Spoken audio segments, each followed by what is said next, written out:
കച്ചവട താൽപര്യം തലയ്ക്ക് പിടിച്ച് നിരന്തരം പാർട്ടിയെ പ്രതിസന്ധിയിലാക്കുന്നവർക്കിടയിലും ഒന്നും നേടാത്ത ചിലരിവിടെയുണ്ടെന്ന പി ജയരാജൻ ആർമിയുടെ നിലവിളി പി ജയരാജന്റെ കൊലവിളിയാകുന്ന ലക്ഷണമാണ് കാണുന്നത്.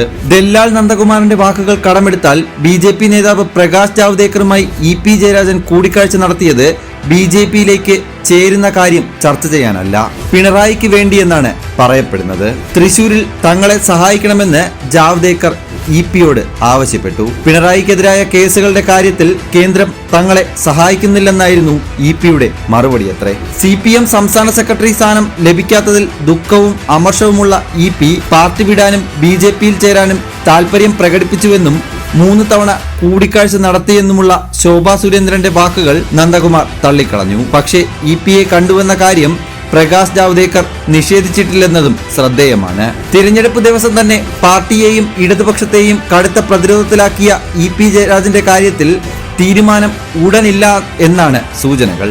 ജാവ്ദേക്കറെ കണ്ട കാര്യം പി തന്നെ സ്ഥിരീകരിച്ചതും അത് മാധ്യമങ്ങളോട് പറയാൻ തിരഞ്ഞെടുപ്പ് ദിവസം തന്നെ കണ്ടെത്തിയതിലും ദുരൂഹതയുണ്ട്.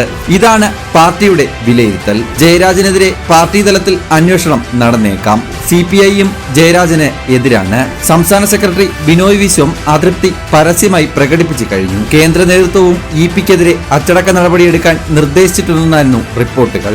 ജയരാജൻ CPM കേന്ദ്ര കമ്മിറ്റി അംഗമായതിനാൽ അച്ചടക്ക നടപടി സ്വീകരിക്കാനുള്ള അധികാരവും CPM കേന്ദ്ര കമ്മിറ്റിക്കാണ്.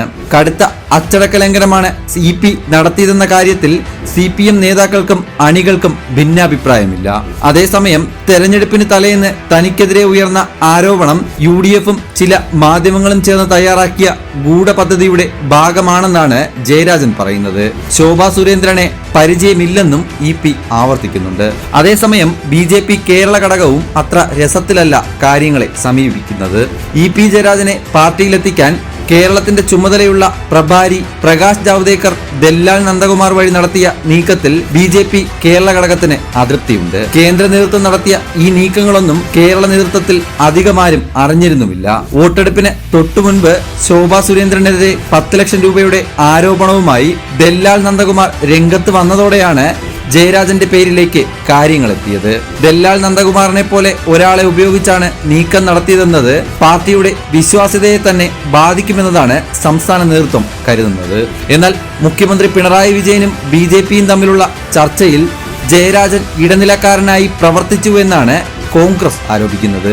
നന്ദകുമാറിനെ പോലെയുള്ളവരുമായി ബന്ധം സ്ഥാപിച്ചാണ് ജയരാജൻ കെണിയിൽ വീണതെന്നാണ് CPM പറയുന്നത്. പിണറായി വിജയൻ പരസ്യമായി തള്ളിപ്പറഞ്ഞതോടെ ജയരാജൻ ഏറെക്കുറെ ഒറ്റപ്പെട്ടിരിക്കുകയാണ്. BJPയുമായി ചർച്ചയ്ക്ക് തയ്യാറായ ഒരു നേതാവിനെ LDF കൺവീനറായി നിലനിർത്തുക എന്നത് പാർട്ടിയെ സംബന്ധിച്ചിടത്തോളം എളുപ്പമല്ല.